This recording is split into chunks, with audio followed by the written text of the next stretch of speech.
మీ ఇల్లు ఎప్పటికీ పటిష్టంగా ఉండాలనుకుంటున్నారా? కాన్ లైఫ్ కెమికల్ తో ఇది సాధ్యం. ఈ నెంబర్ను సంప్రదించండి. జంపు జినాలు చాలా మంది ఉంటారు. గోడ మీద కూర్చుంటారు వాళ్ళు. అధికారం ఏడుంటాడు పోతారు. ఇవాళ దీని ఉంటారు వాళ్ళు. దీని ఉంటారా? దీనికెళ్ళి మళ్ళీ పోతారు. మళ్ళీ వేరే పార్టీకి చంపేస్తారు.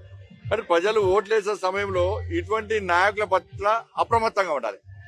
నేను గతంలో యువకులు రాజకీయాలకు రావాలని చాలాసార్లు విజ్ఞప్తి చేసిన. కానీ యువతకు అప్పీల్ చేస్తున్నా.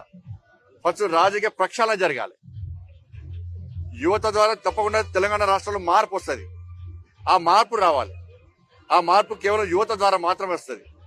ఈ జంపు జిల్లాను అవకాశవాద రాజకీయ నాయకులకు ఓటేయకుండా ప్రజల లోపల చైతన్యం కలిగించాల్సిన బాధ్యత యువత మీద ఉంది. దాన్ని గుర్తించాలిగా కోరుతానండి.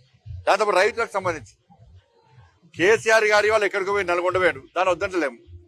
మరి నీ కొడుకు ప్రాతినిధ్యం వహిస్తున్నటువంటి రాజన్న సిరిసిల్ల జిల్లాలో రైతులు నష్టపోతే ఎందుకు రాలే కేసీఆర్ గారు? ఇక రైతులు కాదా? నీ కొడుకు ఓటేసి గెలిపిస్తే మనం ఎందుకు రావు ఇక్కడికి? రాకపోవడం కారణం ఏంది? నీ కొడుకు నిర్లక్ష్యం ఇలా బయట పడతాని చెప్పి, నీ కొడుకు రైతులను పట్టించుకోవాలని చెప్పి బయట పడతాని చెప్పి ఇలా సిరిసిల్ల జిల్లాను వదిలిపెట్టిపోయి నల్గొండ పోయినావు. ఇక్కడికి ఎందుకు రావు? గతంలో రాముడికి వచ్చినావు. రాముడికి వచ్చి 10,000 రూపాయలు అకౌంట్లో ఇస్తాను. వేసినావా? రైతుల విషయంలో ఆందోళన చేసే అధికారం నీకు లేదు. ఇక్కడ సన్నపోట్లు వద్దన్నావు, దొడ్లు వద్దన్నావు, వరి ప్యాడ్ విషయంలో మాట్లాడినావు, బాయిలర్స్ కొనుగోలు బాయిలర్స్ ఇవ్వని చెప్పి కేంద్రానికి లేఖ రాసిచ్చినావు. మళ్ళీ కేంద్రం బెదిరిస్తుందన్నావు.